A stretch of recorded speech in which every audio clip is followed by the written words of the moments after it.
Bobby Fischer faced the Berlin defence on 3 occasions. First time, when he was just 15 years old, he drew a rather poor game. I don't think he knew the opening, the variation at all. 5 years later in the US Championship, he defeated Arthur Bisguier in the last round, but the opening was not a particular success. 6 months later, in the first round of the Western Open in Michigan, he had to face the Berlin again, and he changed his system again. He had something up his sleeve. He did his research well, did Bobby. So let's see what he played on this third occasion. So this was against Fuller, first round of the Western Open. So here we go. It's Spanish, and this is the so-called Berlin defence. Now in London, Carlsen played d3 against Anand and got a very slight advantage out of the opening. But Fischer liked to stick with this main line. And against Bisguier, he took on c6, and you could say this is the main line. And he played this classic endgame, but didn't really get any advantage. So 6 months later, he had something else prepared, namely bishop g5. This is a very old move indeed. I mean, it was first played in the 1870s, I think. And it's a tricky move. So clearly, Fischer had done his homework very well. It's possible to play f6 here. Now, I'm sure that Fischer was well prepared for this. And this has been played recently in a few modern games. But it is very tricky indeed.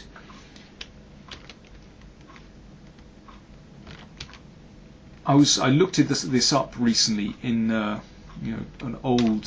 some old theory, and Suetin, the Soviet player, recommends this and says this is better for white.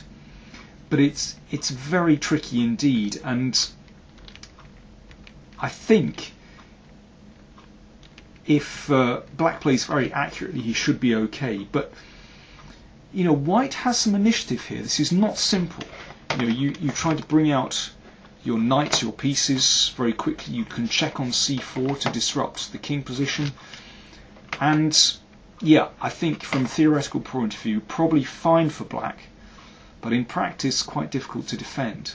That's not the only way for white to play. I mean, one possible way is to play like this and to really go all in and sacrifice a piece, and just to play this position.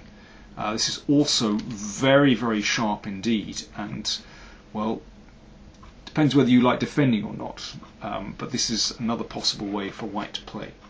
Again, theoretically probably okay for black, but you need very strong nerves to play that.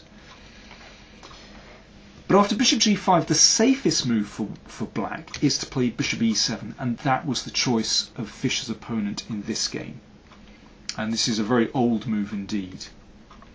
So Fischer captured.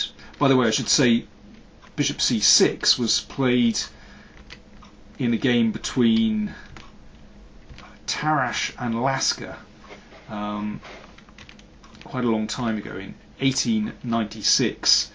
And in this position, well, they played for many, many moves, but that game later ended in a draw. Sorry, excuse me, that's Pillsbury against Lasker from St. Petersburg, 1896. Well, yeah, a very equal endgame. So, okay, bishop e7, and Fischer played the best move. He took on e7, and then took on c6, and took on e5. And they've reached this typical Berlin pawn structure, with white having the theoretical advantage of a kingside pawn majority. But because the pawn has already moved to e5, sort of giving away these light squares, it's actually very difficult to get this pawn majority rolling. And black has an ultra solid position. You can see on the queen side, a healthy clump of pawns, and this bishop can be very effective controlling the light squares. But you could say a theoretical advantage for white.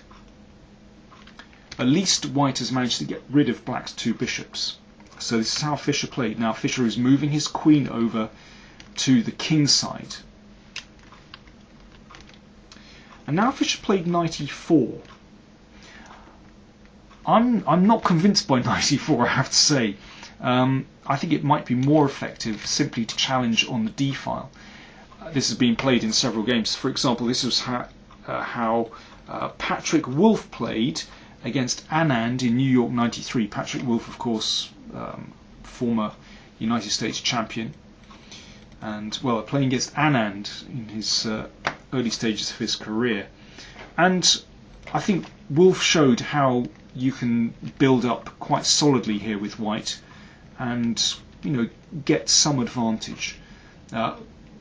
Patrick actually went on to lose this game, but I think that's because of Anand's speed. Looking at the game here, it's clear to me that white has the advantage in the endgame. Here, white is using his kingside majority very effectively, and I suspect it was due to time pressure that Wolf eventually lost this endgame. But here he's better, no doubt about it. But Fischer played knight e4. Now this looks like a very aggressive move indeed, but I think the fact that white loses slight control over d5 puts me off this move actually. But okay, let's see how the game went.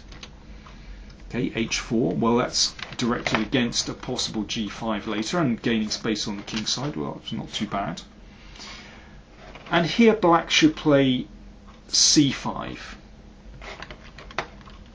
getting this pawn majority on the queen side rolling, and trying to take control over d4 square, and maybe giving bishop some room here. But c5 looks like a very plausible move. And here probably a3, and maybe white should play as Patrick Wolf did and try to contest on the d file. I think white has a very slight advantage here, but black is ultra solid. But instead, we didn't really get much of a game here because Fischer's opponent panicked and played knight d4. Fischer seems to have had some luck against the Berlin because this allows a tactic straight away. Knight takes d4, rook takes, and now knight f6 check. A simple tactic, checking the king, and when black takes the knight, then rook is en prise on d4. So this is how the game ended. Rook d8. Fischer is the exchange up for absolutely nothing, and his opponent even makes a further tactical mistake with bishop d5, and after this black resigned. Obviously if pawn takes, then white isn't even the exchange up, he's a whole rook up. So a slightly disappointing game from our point of view. A success for Fischer, and this was the first round of the Western Open, and he went on to win with 7.5 out of 8. So Fischer scored 2.5 out of 3 against the Berlin, but did we discover anything? Well, I think we discovered that Fischer found this theoretical endgame with queen takes d8 very hard work against Bisgeier, but he was looking for something more with bishop g5, and this is certainly a trickier move to play, and maybe a more principled move to play if black goes for this position where at least white has got rid of the two bishops, so he only has one bishop to play against. There we go. I hope you gained a little something from Fischer's play, and thanks very much for watching. See you soon.